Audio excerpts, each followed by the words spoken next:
What's going on, baby? We back at it again. Drams on deck.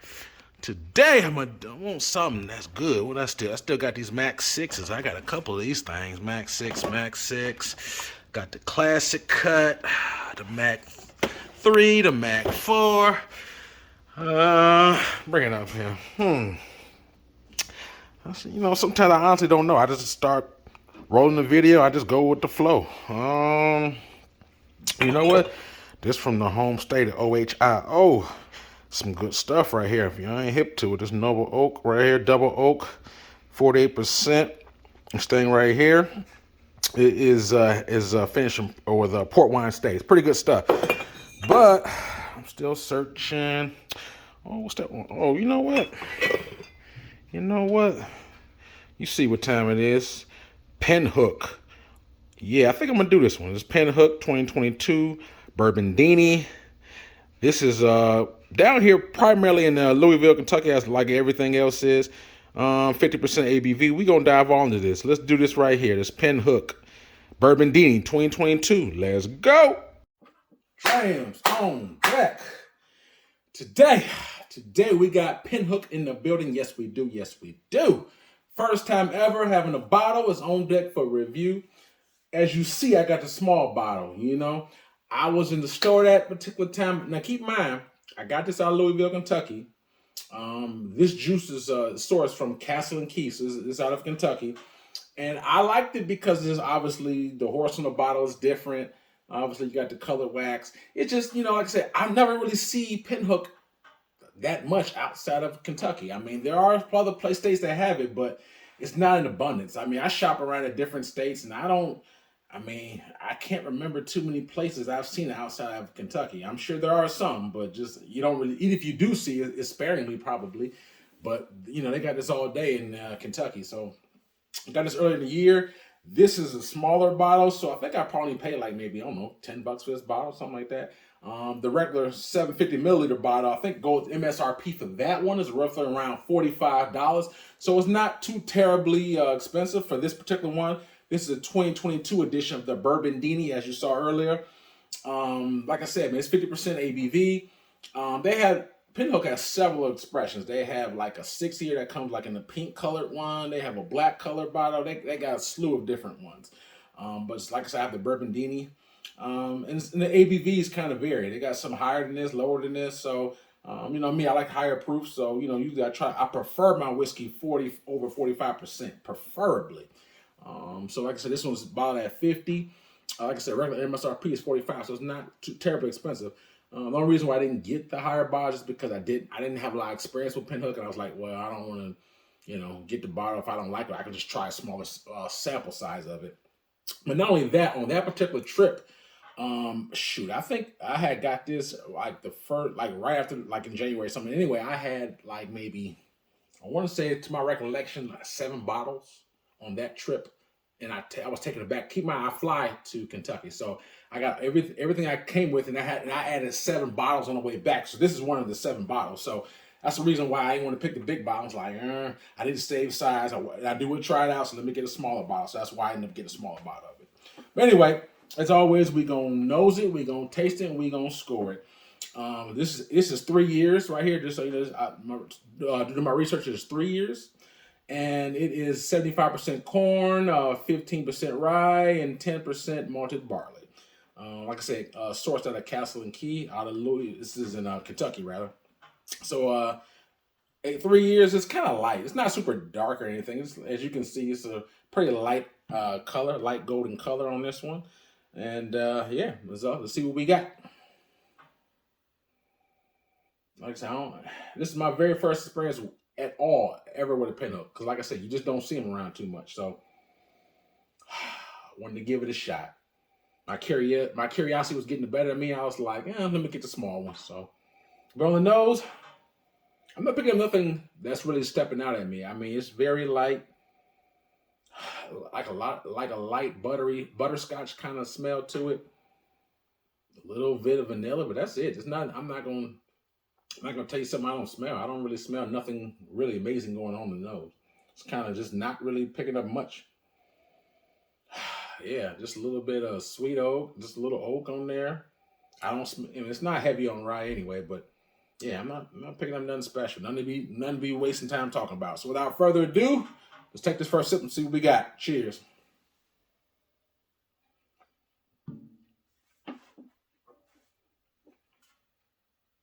Mm-hmm. Mm, okay. Okay. Okay. Just a little spoiler alert. There's more going on the palate than it is on the nose. So taking it all in. All right now. I like to take 2 sips. First sip kind of opens me up. Right now my palate's getting sensitized. So the second sip, I can really dive deeper into these notes for you. All right, one more quick sip.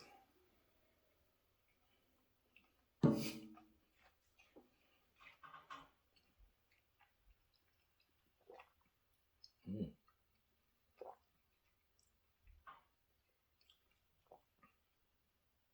wow, that's pretty good. That's pretty good. I must admit. Now, man, I ain't hit this bottle in about at least 2, 3 months. So when I open it up, I had a couple sips. Like I said, certain bottles need time to open up. I remember the way it tastes now is better than when I first opened it up. But I'm telling you right now, you get a heavy dose of caramel, sweet oak, vanilla, honey. Like that. When I get the mid palate, you get a heavy that honey vanilla kicking on really really high on the mid nut palate. And the thing about it, this is has a medium viscosity to it. Has some nice oiliness to it. And when I swirl it around, it coats the palate pretty good. Get sweet oak, vanilla, honey, butterscotch. That's mainly what I get on it. I don't really pick up much rye spice on here, really at all. It's like I said, as I said earlier, it's only 15% rye, so it's not a whole lot of rye on here to begin with. So you don't really pick up that rye spice on here at all. But you do get a lot of sweetness and this medium viscosity, which is nice. I like viscosity because it helps coats and sticks to the palate a little bit more. And right now the finish is still kind of go. It just kind of faded a second ago, but that's a nice, good medium finish to it. Like I said, 50% ABV, so it's not no punk. You know what I'm saying? It's not quite cask strength, but it's definitely not 40% either. So the proof helps a lot. But if you like a nice sweet whiskey bourbon, this is, like I said, this is a nice sweetness to it. It's not like saturated sweet, but you get like that honey and vanilla in particular is what you pick up on the sweetness, and some caramel as well. So honey, vanilla, caramel, sweet oak is what I pick up with the medium viscosity. So those primarily what you get. So if you like those notes, then you would like this. Beyond that, I don't really pick up much more, so I wouldn't say it's super complex. And the notes that you do get is very typical of a bourbon.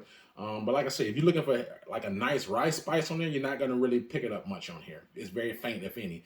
But you do like it's a nice, like I said, this oil, medium oily, sweet. Like I said, sweet oak, vanilla, caramel, honey. Very nice, very nice.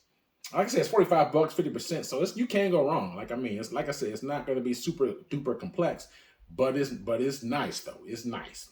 Let me take one more quick sip. In fact, let me just, not that I felt like I needed to, but I just put this in Wimby once, just a couple drops of water to see if anything pops off a little different. But anyway, like I said, man, I was tempted to get the bigger size bottle. I was thinking about getting they had a 6-year. I forgot. I don't recall the name of it. It was a purple bottle. I was this close to getting it, but I remember I ended up getting, I want to say, the Sagamore. I think I got a bottle of the Sagamore Sherry that time. I got it was a 291 bottle.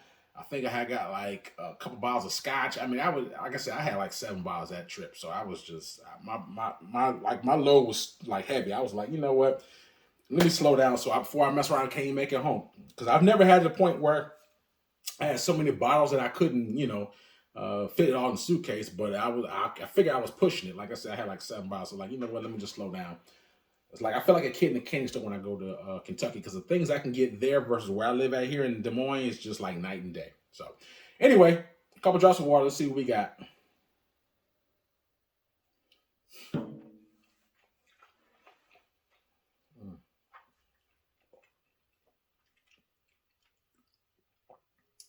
More the same. If anything, a little bit more of the caramel sticks out.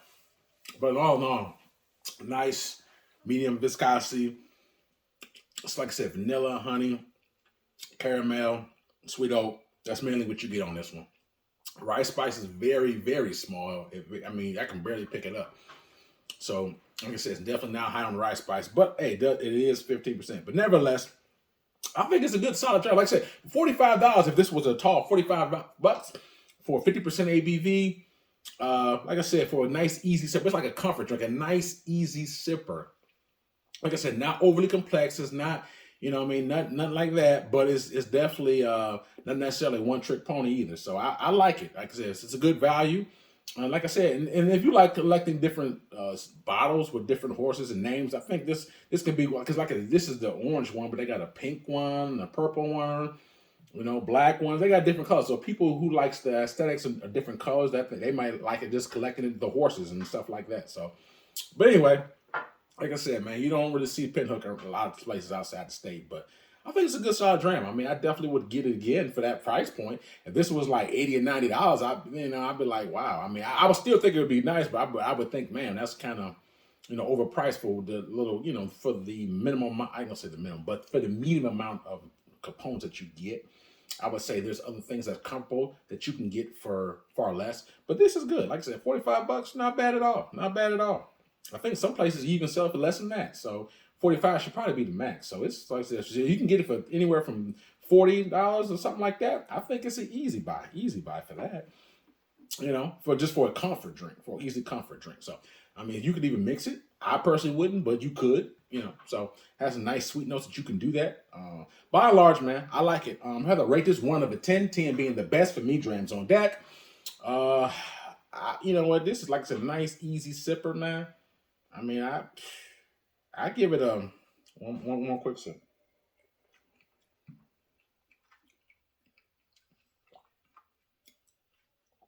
I give it a 7.75 out of a 10.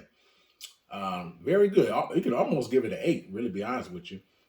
I think I'll probably give it an 8 because sometimes I take points away because of the overprice, because I think it's relatively priced.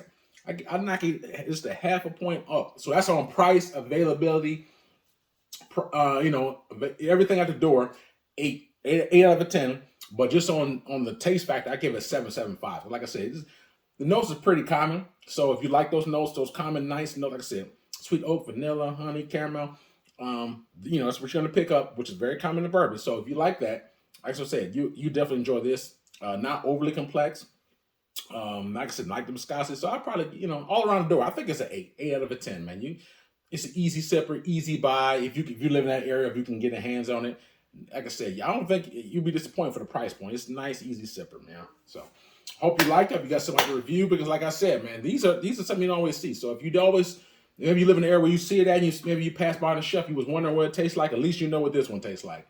Like I said, the Bourbondini 2022. Now keep in mind, I'm sure there's a 2023 out now, and you know, maybe a 2021 edition. So I can't speak on those. I can only speak on 2022. So I think that'd be it's an easy buy. I think easy buy. So 8 out of 10 for Drams on deck. Hope you got some out of it. You know what I'm saying? If you got any questions, or matter of fact, if you ever had any other of these Pinhooks, please hit me in the comments. Let me know your opinions, because like I said, this is the only ones I've ever had. So I would definitely want to know other people's thoughts and opinions of other Pinhooks, because like I said, I'm curious about this thing. So my next trip down there to Kentucky, I might look to explore. I'm probably get a tasting, because luckily at Liquor Barn you can taste different ones. So, but I just want to know your thoughts and opinions. So if you ever had any Pinhooks, hit me. Let me know your thoughts and opinions, so we can you know, compare notes. Plus, you guys are my drinking buddies, so I definitely like interacting with you guys.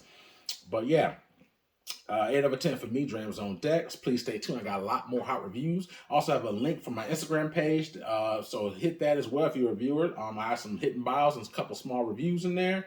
Also have a Cash App Patreon if you do try to make a small donation. Also, like I said, if you like somebody to review something positive, hit the like button, hit the subscribe button. They won't cost you a thing, man.